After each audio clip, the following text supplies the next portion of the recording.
Sir जय हिंद। Group captain UK Devnath sir, जय हिंद। बहुत बहुत शुक्रिया समय देने के लिए। Thank you sir. जय हिंद राजेश। थैंक यू सर, आपने समय दिया। दरअसल एयरफोर्स को लेकर एक बड़ी अहम खबर आ रही थी कि एयरफोर्स 4.5 जनरेशन के 114 के आसपास फाइटर जेट जल्दी से जल्दी चाहती है। 30 स्क्वाड्रन्स हमारे पास रह गए हैं और आने वाले वक्त में कुछ और स्क्वाड्रन्स कम हो सकते हैं, तो ये संख्या 26-27 तक पहुंच सकती है। टू फ्रंट के लिए हमें कम से कम 44 स्क्वाड्रन्स की जरूरत होगी, लेकिन वन फ्रंट के लिहाज से भी देखें तो ये कम होते जा रहे हैं। इस बीच खबर आ रही है कि भारत 114 फाइटर जेट खरीदेगा। दो तीन सवाल मेरे जहन में थे कि क्या भारत अब इंतजार करेगा कि मेक इन इंडिया के तहत जैसे तेजस पे काम चल रहा है उसको बनाया जाए, एएमसीए को तैयार किया जाए, या फिर हम राफेल की तरफ या SU-57 की तरफ देख रहे हैं और कदम आगे बढ़ा सकते हैं खरीदने के लिए सर? हाँ राजेश, भारतीय वायुसेना की बहुत बड़ी दरकार है अभी कि हम जल्दी से जल्दी बड़ी तादाद में फाइटर विमान इंडक्ट करें। इसके तहत भारत में हमने तेजस मार्क 1 बना लिया है। 40 उड़ रहे हैं। बहुत जल्दी तेजस मार्क 1A भी बनने शुरू हो जाएंगे, जैसे ही अमेरिका से F404 इंजन आने शुरू हो जाएंगे। अमेरिका ने वादा कर दिया कि मार्च के महीने से वो शुरू कर देगा सप्लाई। अब तेजस मार्क 1A जो है फिलहाल कोई 87 बनेंगे भारत में। उसके बाद भारत सरकार का ये विचार है कि तेजस मार्क 2 भारत में बनाए जाएंगे। तो तेजस मार्क 2 भी भारत में जब बनने शुरू हो जाएंगे, बनने में 5 या 10 साल लगेंगे। वो उनमें F414 इंजन लगाने का विचार है। 2 इंजन लगेंगे जी जहाज में। तो वो भी भारत सरकार का विचार है कि कोई 93 भारत में बना लेंगे। तो फाइनली भारत में करीबन अलग अलग तेजस मार्क 1, मार्क 1A, मार्क 2 सब मिलाकर भारत में करीबन 240 के आसपास तेजस विमान हो जाएंगे। अब बात यह कि आगे क्या, आगे के लिए भारत सरकार का एक तो विचार ये है कि भारत में ही हम AMCA advance medium combat aircraft बना ले, जो थोड़ा समय लगेगा, शायद 10 साल लग जाएगा उसको ड्राइंग बोर्ड पर फाइनल होते होते। 2040 हम रख ले। हाँ, तो 2040 तक AMCA भारत में शायद बनने शुरू हो जाएंगे, इंडियन एयरफोर्स में इंडक्ट होने शुरू हो जाएंगे।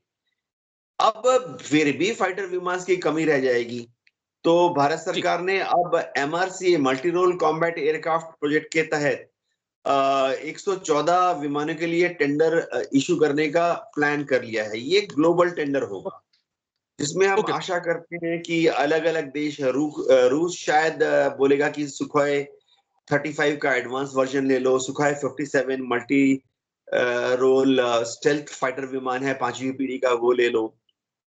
इसके अलावा ये हो सकता है कि अमेरिका हमें बोले कि F16 ले लो, F16 5 जो वाइपर वर्जन है उसका एडवांस वर्जन ले लो, या F15E का जो सुपर वर्जन है वो अमेरिका देने के लिए राजी है। अमेरिका तो ये भी बोल रहा है कि वो भारत के लिए एक बढ़िया फाइटर विमान F21 बना देगा, जो कि F16 और F22 राप्टर का कॉम्बिनेशन मिक्सचर होगा। तो काफी सारी परमिटेशन कॉम्बिनेशन है। यूरोपियन कंसोर्टियम बोल रहा है कि आप हमसे यूरो फाइटर ले लो, फ्रांस बोल रहा है कि रफाइल ले लो। अब बात यह है कि जब ये टेंडर निकलेगा तो सबसे बड़ी चीज जो दिक्कत आएगी, सभी देश बोलते हैं कि आप ऑफ द शेल्फ खरीद लो, यानी कॉट्स आइटम खरीद लो कमर्शियली ऑफ द शेल्फ। तो भारत सरकार शायद उसके लिए राजी ना हो। भारत सरकार की एक प्राइमरी रिक्वायरमेंट होगी कि ठीक है 114 में से शुरू के 24 या 36 हम खरीद लेंगे डायरेक्टली, और बाद के जो जहाज हैं वो भारत में ही या तो असेंबल होने चाहिए, और फाइनल स्टेज में भारत में ही कहीं पर वो मैन्युफैक्चर होने चाहिए। तो ये मॉडल हमने MiG-21 के टाइम में बहुत सक्सेसफुली देखा है। जब शुरुआती दौर में 1960 में MiG-21 रशिया से सीधा उड़ के आते थे, बाद के दशकों में HAL ने CKD यानी नॉकडाउन किट रशिया से आते थे, उनको HAL में असेंबल करते थे, और होते होते फाइनल स्टेजेस में MiG-21 जब बनने लगे, फाइनल मॉडल 20 मॉडल, तो काफी हद तक इंडिजनाइज हो गया था, ज्यादातर कंपोनेंट इंडिया में ही बनने लगे थे। तो ओके। ऐसा ही शायद MRCA के साथ हम करना चाहते हैं। जी राजेश। हाँ, 2-3 पॉइंट और हैं, क्योंकि राफेल के बारे में मैं जानकारी जुटा रहा था, तो राफेल बहुत डसाल्ट बहुत बिजी है। वो भी हालात ऐसे हैं कि 8 से 10 साल तक वो डिलीवरी देने के लिए उसके लिए मुश्किल होगी, क्योंकि इतनी एंगेजमेंट उसकी है। तो क्या SU-57 की तरफ भारत सोच सकता है? क्योंकि अमेरिका के फाइटर जेट पर आज तक हमने देखा है कि भारत ने इतना भरोसा नहीं जताया है। हालांकि फ्रांस या यूरो फाइटर की तरफ भी एक विचार हो सकता है। और दूसरा सवाल मेरा ये, जिसका जवाब चाहिए होगा, कि बात सिर्फ यूरो फाइटर जेट्स की नहीं है, बात अवाक्स की भी है। भारतीय वायुसेना के सामने कई चैलेंजेस आ रहे हैं सर। जी हाँ, भारतीय वायुसेना के सामने चैलेंजेस तो काफी हैं। इस बार अमेरिका जरा नरम रुख अख्तियार कर रहा है। अमेरिका इस बार भारत सरकार को काफी रिझाने की कोशिश कर रहा है कि भारत जी। इस बार अमेरिकन फाइटर ले ले। और ओके। अमेरिका ये भी भारत सरकार को बार बार विनय कर रहा है, रिक्वेस्ट कर रहा है कि अमेरिका जी। भारत में ही प्रोडक्शन लाइन चालू कर देगा। इस बार अमेरिकन ने अपनी जरा विचारधारा बदल ली है, ओके। क्योंकि उनको ऐसा लग रहा है कि ये एक गोल्डन अपॉर्चुनिटी है जब वो भारत को रूस से दूर खींच ले। क्योंकि उनको मालूम है कि अगर एक बार भारत रूस के पाले में चला गया, चाहे हम सुखोई 57 ले लें या सुखोई 35 का लेटेस्ट एडवांस वर्जन ले लें, तो जी। अमेरिका को लग रहा है कि एक बार भारत फिर से सुखोई 57 ले लेगा तो फिर से रूस के पाले में हम अगले 20-30 साल के लिए चले जाएंगे। बिल्कुल। अब जहां तक रफाल की बात है, बहुत शानदार विमान है, 4.5 जनरेशन प्लस जहाज है। इंडियन एयरफोर्स ने जो 36 रफाल खरीदे हैं, हम उसके air to ground, air to air performance से बहुत ही सेटिस्फाइड हैं।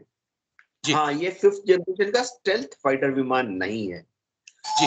तो बहुत बड़ा ये निर्भर करेगा कि क्या इंडियन एयरफोर्स स्टेल्थ फाइटर विमान के लिए दबाव डालती है। जी।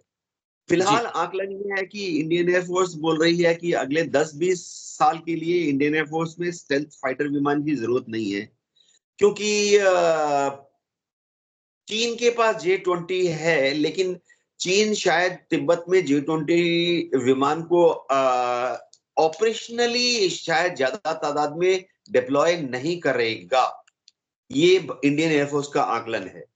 तो ठीक है सर। हम 4.5 जनरेशन एयरक्राफ्ट जल्दी जल्दी आ जाए, चाहे रफायल ही आ जाए। 26 तो हम नेवी के लिए और ले रहे हैं। तो अगर जी। इस टेंडर के बाद इंडियन एयरफोर्स को अगर 60, 80, 114 रफायल मिल जाएं, तो मेरे ख्याल से एयरफोर्स फिलहाल अगले 20 साल के लिए खुश हो तैयार हो जाएगा, जाएगी। खुश हो जाएगी, तैयार रहेगी। बस एक आखिरी सवाल, क्योंकि आपने स्टील्थ फाइटर जेट की बात की, तो उसमें 2-3 पॉइंट और आ रहे हैं कि बात J-20 की नहीं है, J-31 भी चाइनीज उड़ा रहे हैं और पाकिस्तान भी उड़ा रहे हैं। पाकिस्तान के पायलट्स को भी उसकी ट्रेनिंग दी जा रही है। और साथ ही में पाकिस्तान लगातार टर्की के संपर्क में है कान फाइटर जेट खरीदने के, जिसके बारे में कहा जा रहा है कि ये भी 5th जनरेशन का फाइटर जेट है। तो क्या यहाँ से एक चैलेंज आप नहीं देख रहे हैं? आप ये तो मान सकते हैं कि हो सकता है मे बी कि चाइना अपने J-20 को तिब्बत में तैनात ना करे, लेकिन अगर पाकिस्तान के पास J-31 और कान 5th जनरेशन का जो फाइटर जेट है वो आता है, तो क्या गारंटी वो क्या करेगा? उसका इस्तेमाल तो भारत के खिलाफ ही करेगा। तो आपको सोचना होगा इसके लिए। जी हाँ राजेश, आकलन जो एयर हेडक्वार्टर का किया गया है इंटेलिजेंस इनपुट के आधार पर, वो ये है कि पाकिस्तान की एयरफोर्स की औकात नहीं है कि वो J-31 खरीद सके या कान खरीद ओ, सके।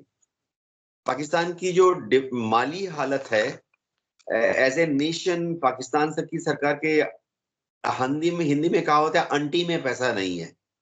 तो ओके। अगर वो J-31 खरीदेंगे, एक स्क्वाड ने या 2 स्क्वाड ने, या कान खरीदने की कोशिश करेंगे 6, 8, 12, 16, 18, तो पाकिस्तान का भट्टा बैठ जाएगा।